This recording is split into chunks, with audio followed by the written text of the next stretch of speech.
útskýri fyrir bandarískum félagsfræðinemum á hverju minn smekkur á mat kannski ekki eins skrítinn og þeim finnst fyrst. Mér finnst svið alveg rosalega góð og það alveg stórkostlegt að útskýra það fyrir bandaríkjamönnum. En ókei, en áður við höldum lengra þá ætla ég aðeins að biðja ykkur að gera smá tilraun með mér og þið nemendur sem hafið gert þetta með mér áður, þið verið bara að gera þetta aftur og þið með ekki segja hvað fara að gera. Herru, við ætlum að gera smá tilraun. Ok, ég ætla að biðja ykkur að loka augunum og ætla að biðja ykkur að ímynda ykkur að þið séuð einhvers staðar fljótandi upp í geimnum og þið eruð vitsmunaverur, þið getið hugsað en þið hafið ekki fæðst. Ég ætla að biðja ykkur að ímynda ykkur, þið hafið ekki fæðst en þið getið hugsað. Okay? Þið vitið ekkert inn í hvers konar aðstæðu þið munu fæðast eða hvaða hæfileika þið munuð hafa. Og ég ætla að biðja ykkur að spyrja ykkur þessar spurningar. Inn í hvers konar samfélag myndu þið vilja fæðast? Aftur, þið vitið ekki hvort að þið munuð fæðast sem þegnar í mjög svona ríku landi eins og til dæmis Belgíu eða að þið myndu fæðast í fyrrum nýlenduríki eins og Kongó sem var sem fyrrum nýlenda Belgíu. Þannig að þið vitið ekki hver stéttasta foreldrar ykkar, þið vitið ekki hvert kyn ykkar, þið vitið ekki hver kynþáttur ykkar innan gæsalappa, þið vitið ekki hvaða hæfileika þið hafið og þið vitið ekki hvaða tækifæri fólk af ykkar sauðahúsi hefur alla jafna. Nú með opna augun.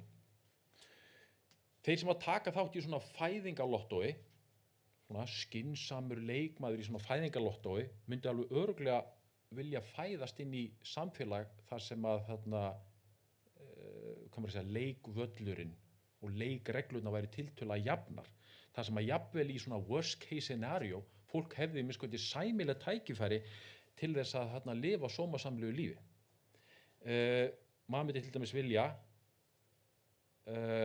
hafa að grunnþörfunum manns væri mætt. Maður hefði fæði, klæði og húsnæði, svo í vitninu í Ingu Sæland, að maður hefði þak yfir höfuðið, maður hefði aðgangað að góðu heilbrigðiskerfi og menntun. Maður myndi ekki vilja vera einhvers staðar þar sem maður væri arrændur eða manni væri mismunað og maður myndi vilja hafa að lögin væru ekki bæjast gegn manni og maður myndi vilja hafa einhver áhrif pólitískt. Það er að segja að maður myndi vilja frekar eiga heima í lýðræðisríki frekar heldur en einræðisríki. Okay?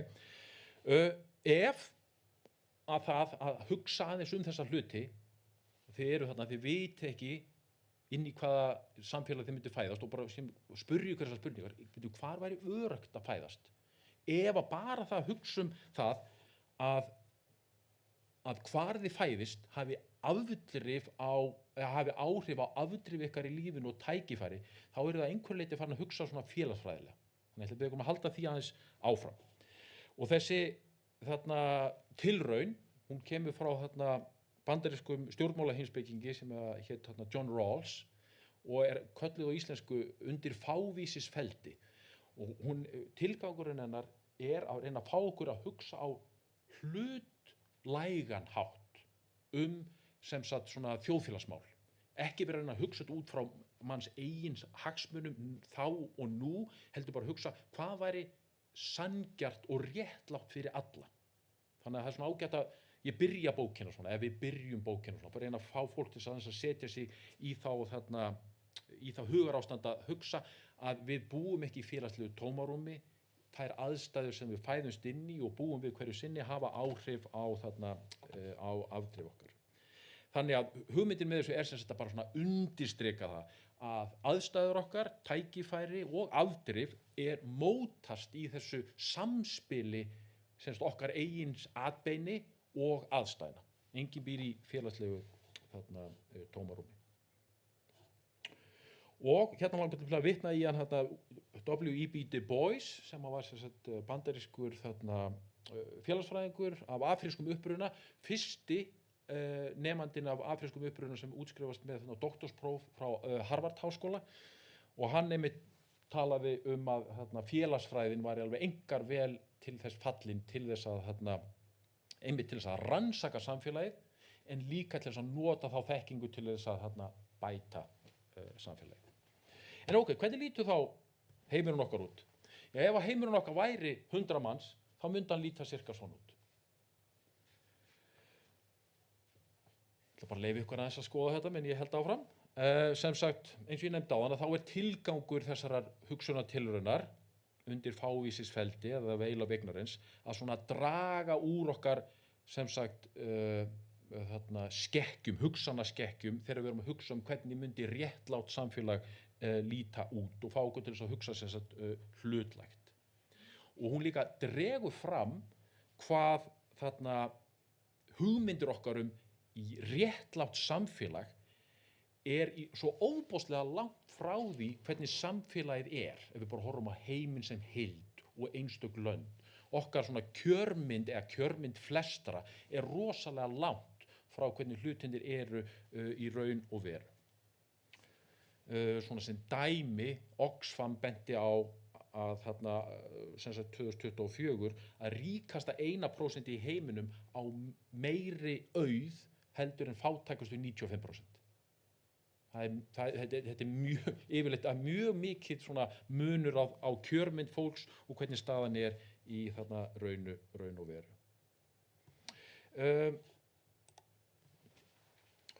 Þetta snýst samt ekki bara hvernig kökunni skipt, heldur líka hver eru áhrifin af því að skipta kökunni á mismunandi hátt.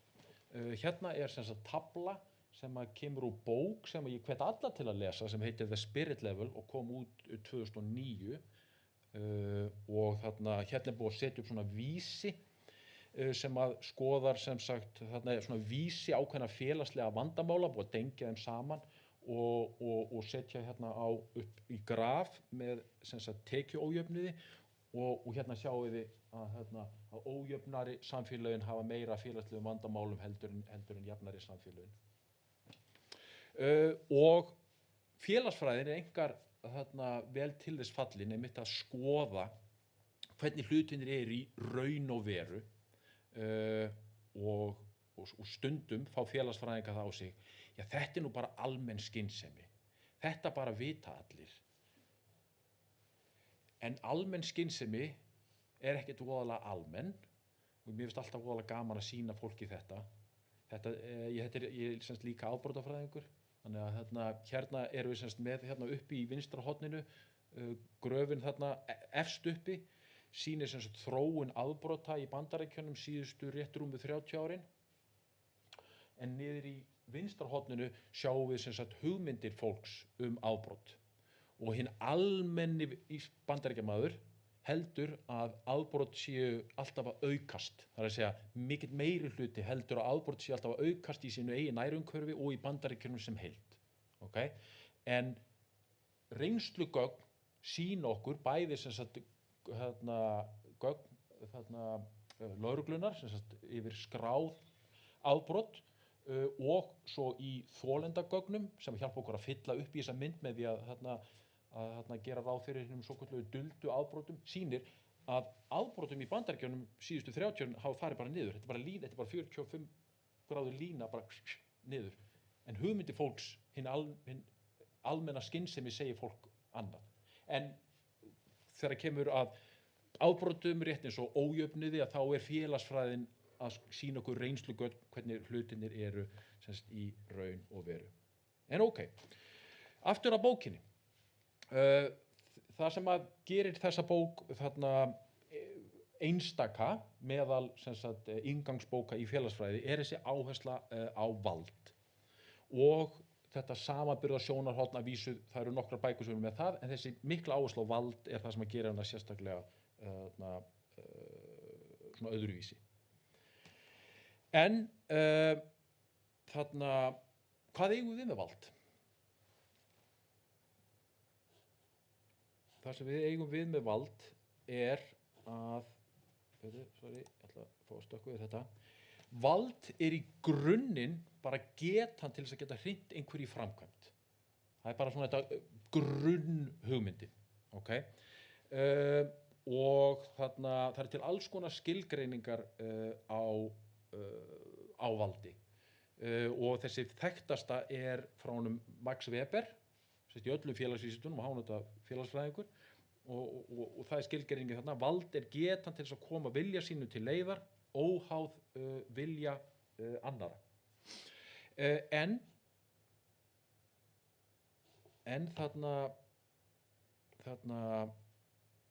þegar við hugsum vald, þá hugsa flestir á frekar svona neikvæðan hátt, sem yfirráð.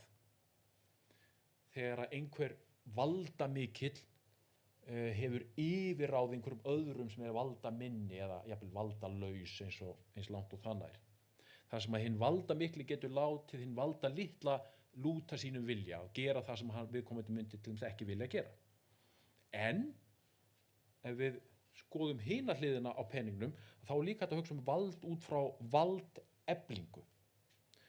Og þá erum við að hugsa einhver sem hefur haft lítið vald fyrir öðlast meira vald. Okay?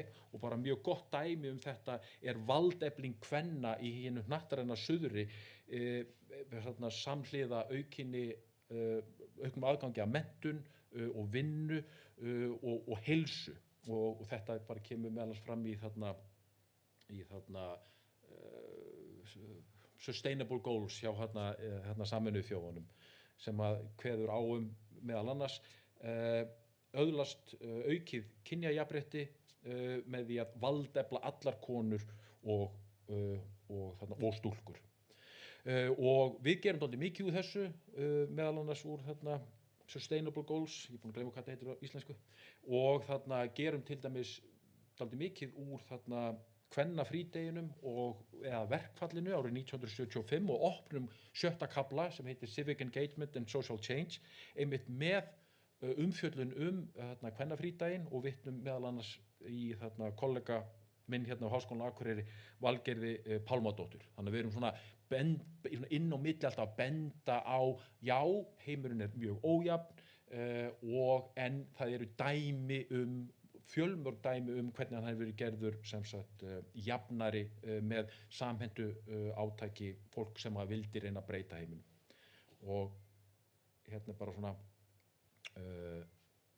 dæmi það, við erum að lyfta upp svona hinum og þessum félagshreyfingum sem hafa haft jöfnunar áhrif. Þetta bara svona ein blaðsíða úr bókinni. En eins og ég nefndi áðan, að þá vald rosalega margþætt hugtak, og nálgast þetta á mjög mismunandi hátt. Flestir hugsa vald eins og sé svona top down, en svo einhver aðrir eins og Foucault sem að tala vald allstaðar. Og já, það eru mismunandi sjónarhorn á vald, og við reynum að einfalda þetta fyrir nemendum í þessum kafla vald, og tölum hinar 3 víddir valdsins, og vitnum þar í Stephen Lukes. Og ég ætla bara aðeins að fara í gegnum með ykkur að fyrsta vídd valdsins, flest okkar skiljum þetta. Þetta eitthvað sem við sjáum í okkar daglega lífi. Þegar einhver lætur einhvern annan gera eitthvað sem þið myndu annars ekki gera.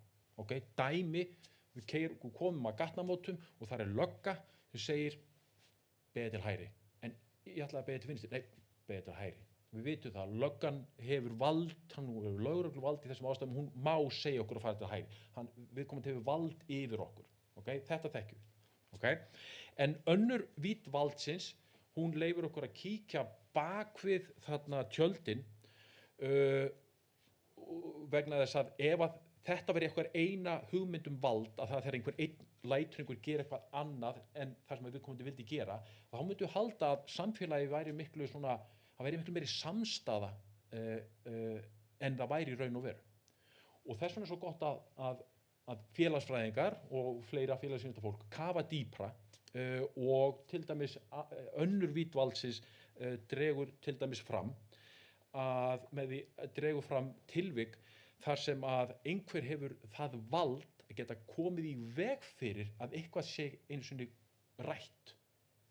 Dæmi, ímyndið ykkur bæ sem að dómineraður af einhverju einu fyrirtæki, þar sem að kjörnir fulltrúar minnast ekki einu sinni á það á þarna bæjarstjórnarfundum einhver atriði sem getur komið fyrirtækjunu illa. Okay? Það eins konar vald líka. En það ekki vald sem gerist fyrir opnum tjöldum, það eitthvað sem gerist á tjaldabaki. Það vald þegar einhver getur komið í veg fyrir að einhverju hluti séu hreinlega ræddir. Okay? Og í þriðja lagi, að þriðja vídd valdsins dregur fram þegar einhver hefur vald til þess að hafa áhrif á hreinlega hvernig annað fólk hugsar. Geti ímyndað ykkur, eða bara svona sem dæmi, þegar fólk svona sannfært að það að kaupa ákveðin lúxusvarning sé einhver skilgreining á árangri. Okay? Og ég held að við höfum öll gert okkur sek þetta, að reyna að halda það að vera með eitthvað stöðutákn, að það sé sem sagt, meira en það að við séum bara eyða umfram efni. Okay?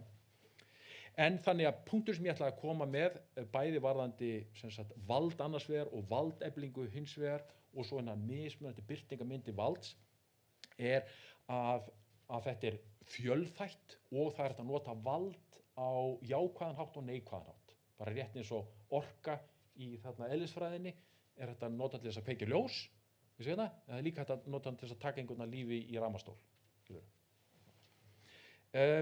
En valdahlutföll breytast ekki nema að sé eitthvað gert í þeim. Og hérna finnst mér gaman að vitna í hann Frederick Douglass, sem var bandarískur aðgerðarsinni og rithöfundur og stjórnmálamaður sem var barist gegn afnámi þrælahalds í Bandaríkjunum. Hann sagði þegar var verið að fagna afnámi þrælahalds Breta í nýlendum þeirra í Karibahafinu, þá sagði hann "Power concedes nothing without a demand, it never has and never will", að við erum með fullt af svona dæmum í bókinni þar sem að það þurfti fólk í grasrótinni til þess að breyta valdahlutföllum. Og eitt dæmi sem við erum með, sem að þið kannski þekkið, að síðasta landið í heiminum til þess að leyfa konum að keyra var Sádi-Arabía árið 2018, en það gerðist ekki af sjálfu sér. Það gerðist í kjölfarið af því að konur sem sagt í Sádi-Arabíu byrjuðu að keyra. Það var ákveðnar konur sem tóku sig til og létu reyna á lögin meðal annars með að keyra að landamærunum, og síðan með tilkomu samfélagsmiðla að þá urðu til svona herferðir, Women to Drive, og það sem sagt, konur valdefldust í samskiptum hver aðra. Ok, nú bara látum við reyna á þetta, nú bara förum út og keyrum, og þannig að það var ekki bara ein og ein, heldur það voru hópar kvenna, og þetta vakti heimsathygli og það var svona meiri þrýstingur, og svo endaði með því að 2018 að þá leyfðu í Sádi-Arabíu konum að keyra, sem síðasta landi í heiminum sem að gera þetta. En ok, við erum líka að reyna að draga fram alls konar samanburð, og við leggum mikið upp úr þessu samanburðarsjónarhorni vegna þess að það mín reynsla af því að kenna núna síðan 2010 við að minnst kosti þrjá háskóla, að þarna búin að kenna 1000 nemenda, að það sem að virkjar félagsfræðilega sjónarhorn nemenda hvað best þegar fólk að bera saman. Og þið getið ímyndað ykkur þegar þið ferðist til einhvers lands, tala ekki heimsálfu sem þið hafi aldrei verið, og þeir mætið þangað og fyrstu dagan þið svona dálítið svo fiskur á þurru landi. Þeir bara svona, já ok, þið gerir þetta svona hérna, en heima þá gerum við þetta svona.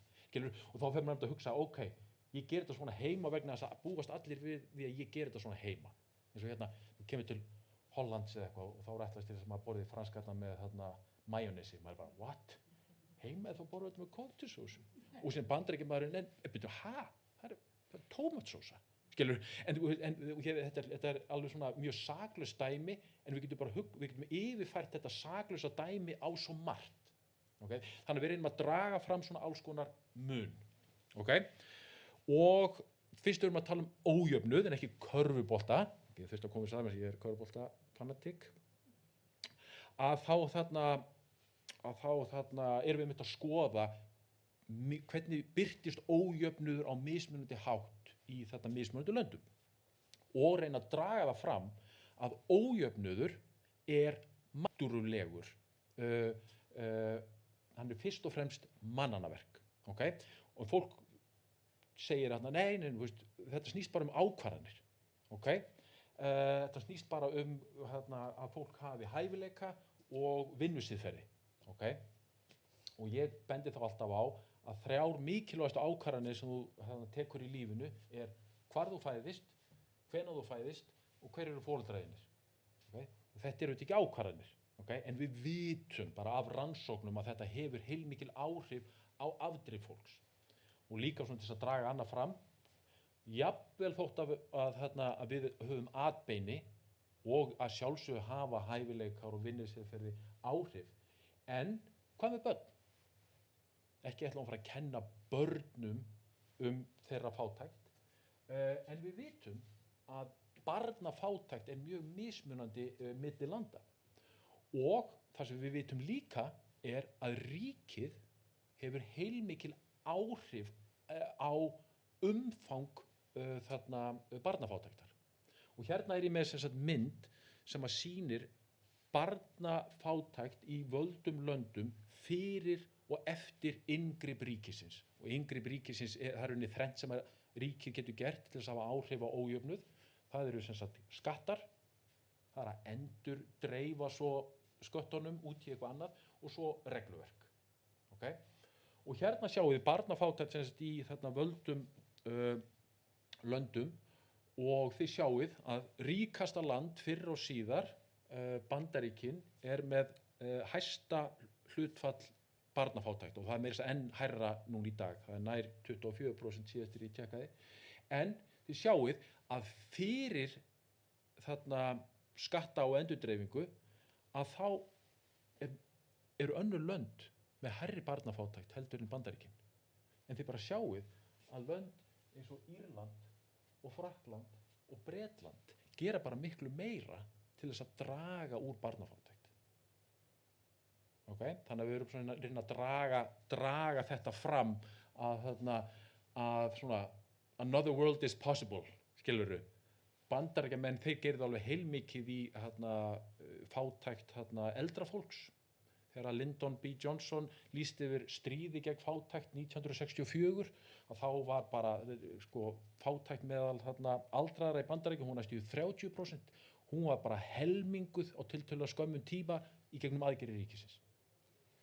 Ok, en hvað geta nemendur gert sjálfur? Já, ég dreg fram svona ýmsa hluti eins og hvað þið geta gert í sínu nærumhverfi, svona ýmsa hópa sem að háskólanemendur hafa stofnað til þess að berjast gegn barnaþrælkun og veit ég hvað og hvað.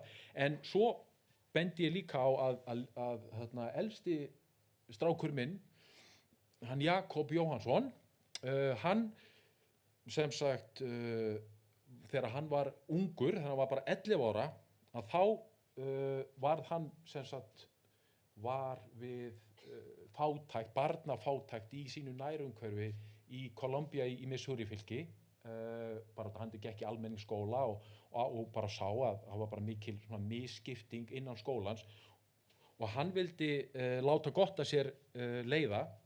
Þannig að hann sem sagt sagði við mömmu sína 2013 þegar hann var 11 ára að hann vildi gera eitthvað í þessu og hann byrjaði að, ég veit ekki hvað maður gerir, byrjaði að taka svona teygjur, svona litrika teygjur og byrjaði að búa til svona armbönd og byrjaði að selja þau í Bandaríkjunum og Íslandi og Svíþjóð og Þýskalandi, þekkjum fólk út allt og hann safnaði $300 og hann gaf þetta í svona food bank, ég veit ekki hvað myndi kalla þetta hérna í Íslandi, í Columbia og svo þegar ég fæ starf við Northern Michigan háskóla 2014 að þá heyrði nágranni okkar af þessu sem að Jakob gerði og þessi nágranni okkar, hann Kevin Carr og Hrafnhildur, að þau, sem sagt kona mín, ákváðu að búa til svona food program sem að myndi sem sagt styðja við fátæk börn í skólum í Market fylki, í Market bæ eða borg og þetta sem sagt vatt heldur betur upp á sig og var það svona sjálfboðaliða prógrami sem búið að vaxa alla götur síðan. Þetta sem sagt nú 10 ár liðin og orðið sem sagt svona sjálfboðaliða prógram sem hjálpar hundruðum barna í market í marketsvæðinu og þetta bara svona dæmi eitthvað eitthvað lítið sem einhver einn gerði sem að var svona fræ sem svona óks að einhverju stærra en ég var að hugsa að bara láta staðan mig hér og taka við spurningum. Takk fyrir. Og ég þetta steinglemt að segja að þið sem eruð á Zoom að þið getið sett inn spurningar í Q&A. Herri, einhverjar spurningar? Lengur.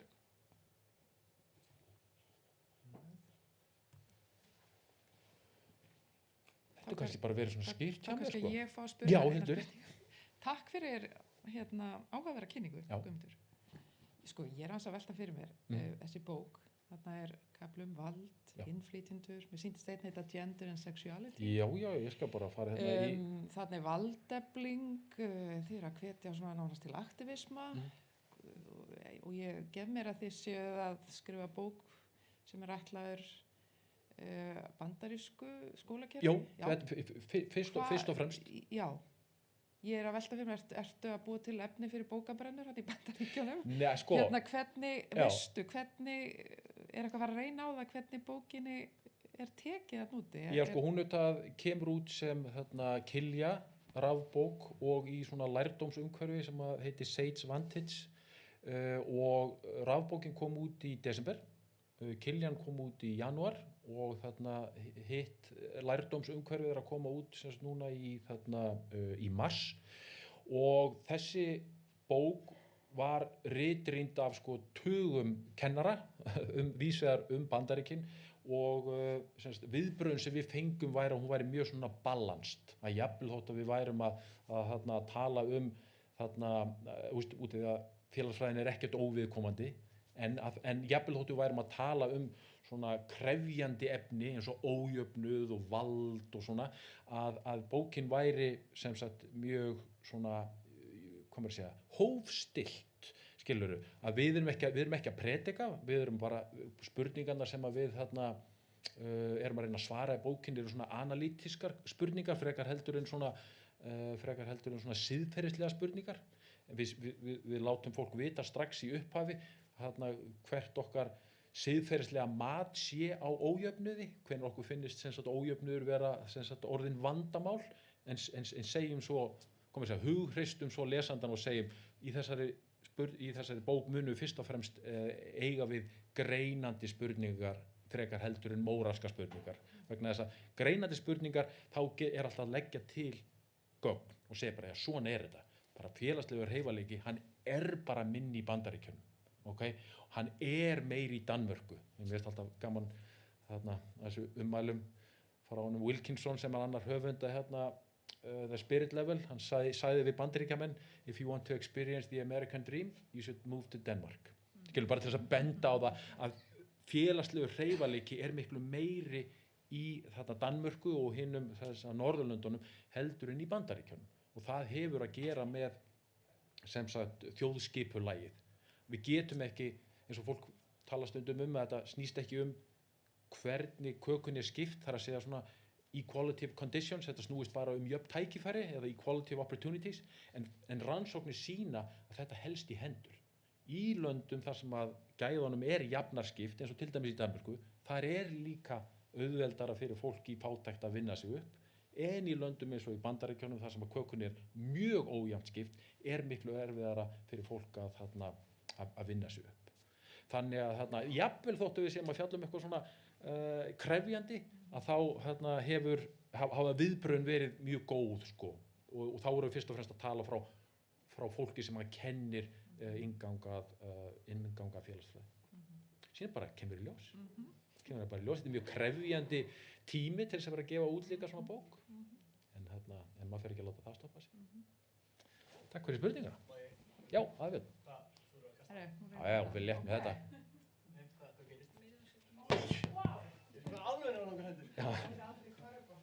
Já. Þess vegna hann mjúkur. Þetta má gera sko. Samt alltaf hættur að vera þessum sérstaklega með Berglindi fyrir frá mig. Ég held ég hafi einu sinni kastað á hausinn á Herri, takk fyrir þetta.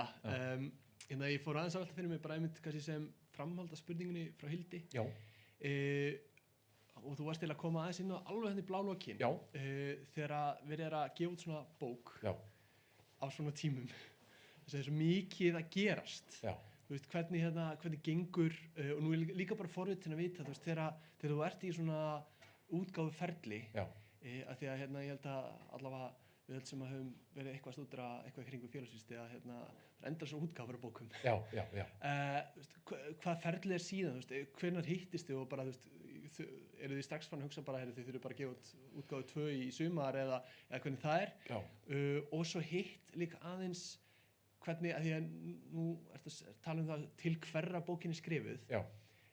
En óháð bókinni, þú veist, þú sem sérfræðingur í ójöfnuði og þessum málum, hvernig, hvort þér finnst og svona, hvort þér finnst umræða vera þannig meðal þinna kollega, hvort að skilaboðin eru að komast þangað sem að þau þyrftu að komast, svona, en sé ekki bara einhver bergmannshelli. Já, þetta eru mjög góð spurningar. Tvær, ég ætla að byrja á fyrsta. Sko, þetta er rosalega mikið batteri. Ef ég bara, þú veist, ég og Berglind og fleiri og Lara og svona þekkjum þetta að það að gefa út greinar og bókakafla og svona, það er ákveðið ferli sem við þekkjum vel. Þetta var alveg nýtt fyrir mér og það er rosalega, bara ég var að vera alveg hreinskilinn, það er rosalega mikið lagt í þetta. Ég var til dæmis að halda erindi á svona sales meeting í Arizona núna sem sagt í desember og þar eru sko 100 sölumenn sem eru að selja bókina öll Bandaríkin og það eru rosalega miklu peningar í þessu og þannig að og þetta er ekki góðgerðafélag, skilur, þetta er samt sem sagt þetta er samt þannig að þau vilja líka græða peninga á þessu, skilur, þannig að þau eru fara ekki í svona útgáfu nema þau vilji sem sagt að þetta verði önnur og þriðja og fjórða og eitthvað bla bla útgáfa sko. En það veltur aldrei bara á því hversu vel gengur hversu vel bókin selst sko. Þannig að oft eru svona bækur endur útgefnar eða nýjar útgáfur á svona 3 ára fresti. Mér sýnst það vera svona dálítið reglan af þessum bókum sem hafa slegið í gegn. Fleiri bækur svona slá ekki í gegn og koma bara út einu sinni. Þannig ég ætti þá kannski að vita á næstu 2 árum hvort að verði sem sagt fleiri útgáfur.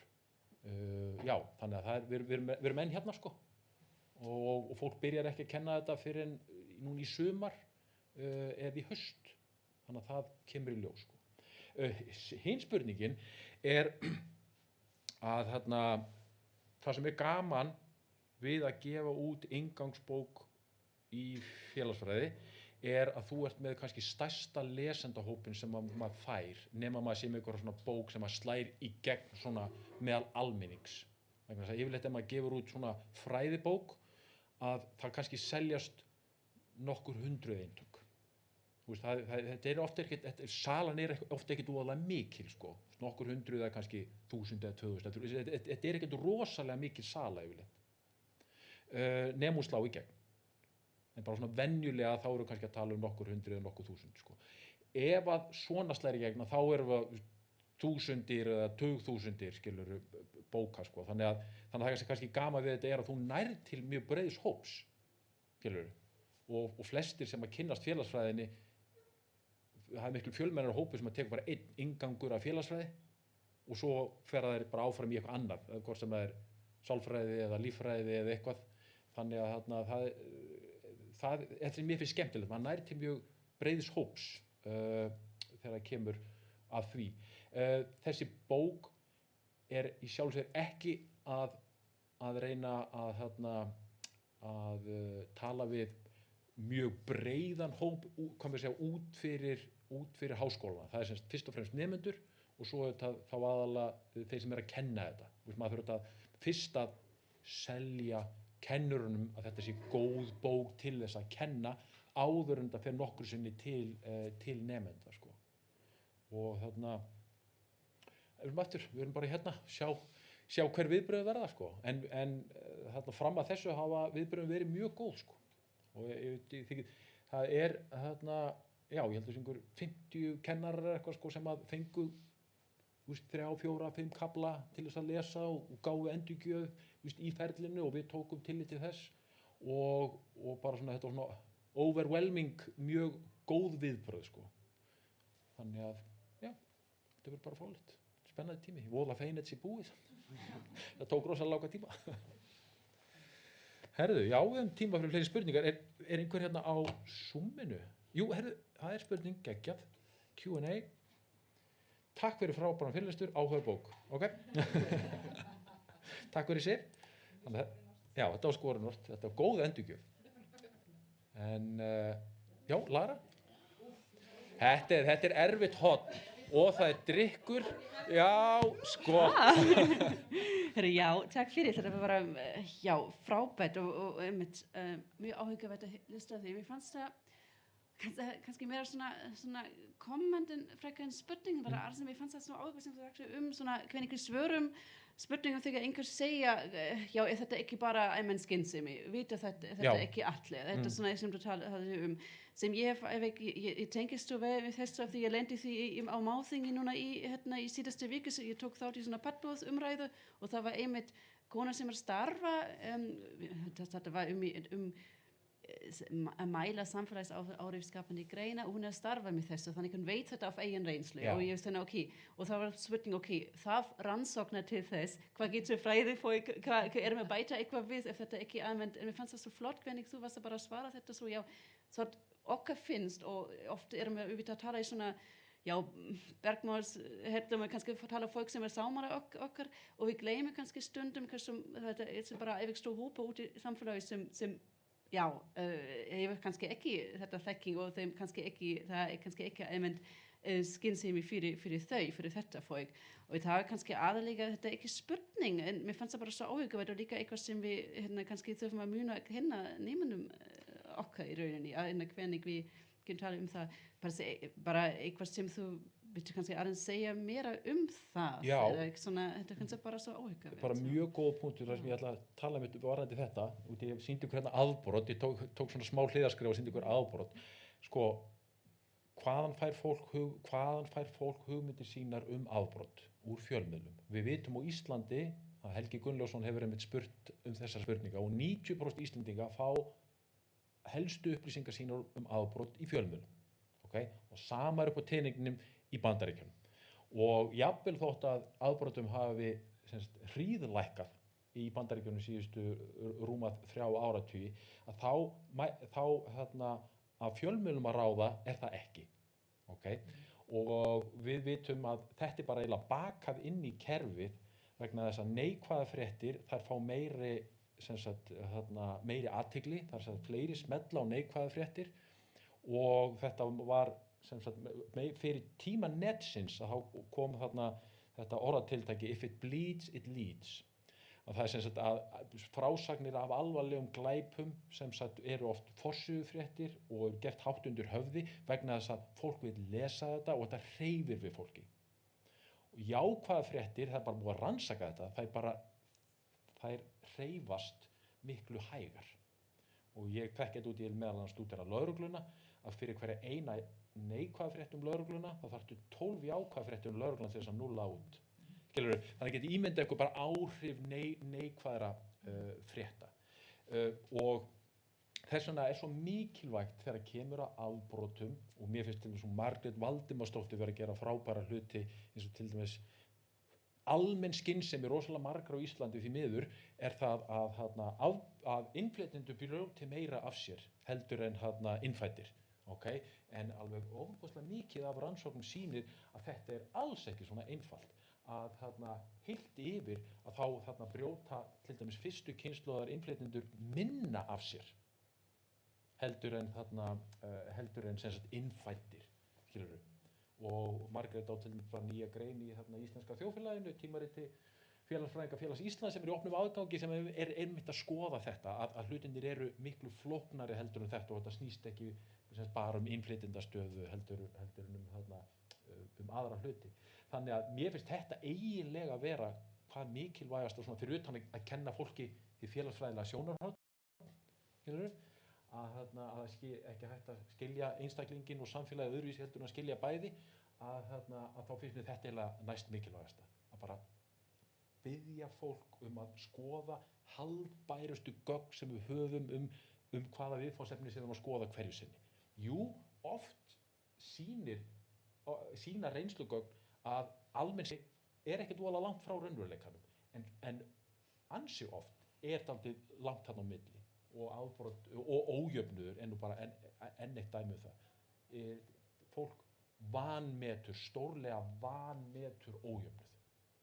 Fólk heldur að Ísland sé til dæmis jafnara samfélag en það áttar sig ekki á því að eignum tiltölulega ójafnt skipt á Íslandi þrátt fyrir að tekjum, launatekjum sé tiltölulega jafnt skipt í alþjóðlegu samanburði. En aftur á móti félagslegur hreyfanleiki á Íslandi mjög mikill í alþjóðlegu samanburði. Þannig að það svona alls konar angar á þessu en já, oft fólk svona yfirfærir sína almennu skynsemi svona full mikið yfir á allt. En ok, hvernig líður tímanum? Erum við ekki alveg að vera búin? Herru, við erum kannski 2 mínútur eftir. Þú þorir ekki að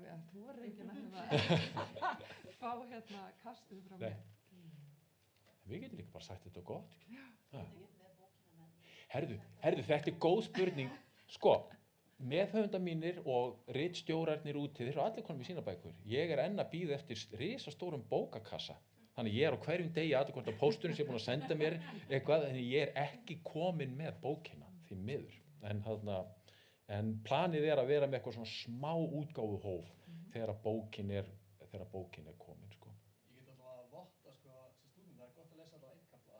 Já, ég nefnilega tók 1 kafla stéttaójöfnuð og lagði það fyrir í námskeiðinu félagsgerð og lagskipting sem ég að kenna, og svo tók ég kaflan afbrotinn og lagði hann fyrir í afbrot og frávik sem ég kenni, og ég fengi góða endurgjöf frá nemendum með það, gott að heyra það.